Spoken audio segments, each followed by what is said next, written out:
Hi hello అండి, welcome to pujas world. ఈరోజు మన ఛానల్లో స్పెషల్ ఎగ్ ఫ్రైడ్ రైస్.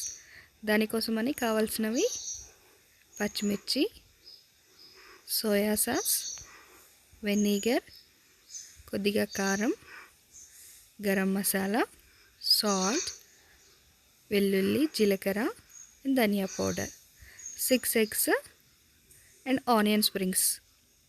ముందుగా దీనికోసమని గ్యాస్ పెట్టుకొని ఒక గిన్నె పెట్టుకోవాలి. కొంచెం వేడయ్యాక ఒక 3 స్పూన్స్ ఆయిల్ వేయాలి. ఆయిల్ కొంచెం హీట్ అయ్యాక వెల్లుల్లి వేయాలండి. వెల్లుల్లి కొంచెం గోల్డ్ కలర్లో వచ్చేంత వరకు ఉంచాలి. అండ్ 6 ఎగ్స్ బీట్ చేసుకొని వేసుకోవాలి. డైరెక్ట్ వేయడం వల్ల ఫ్లఫీగా అనేది రాదండి ఎగ్. సో బీట్ చేసి వేసుకోవాలి. కొంచెం సాల్ట్ వేసుకోవాలి ఇందులో. అండ్ ఇది ఫ్రై అయ్యాక కొద్దిగా జీలకర్ర అండ్ అలాగే 1 kg బాస్మతి రైస్ అన్నాను కదండి, 1 kg బాస్మతి రైస్ తీసుకొని వేసుకోవాలి. 1 స్పూన్ కారం అండ్ కొద్దిగా సోయా సాస్, కొద్దిగా వెనిగర్, ధనియా పౌడర్, గరం మసాలా,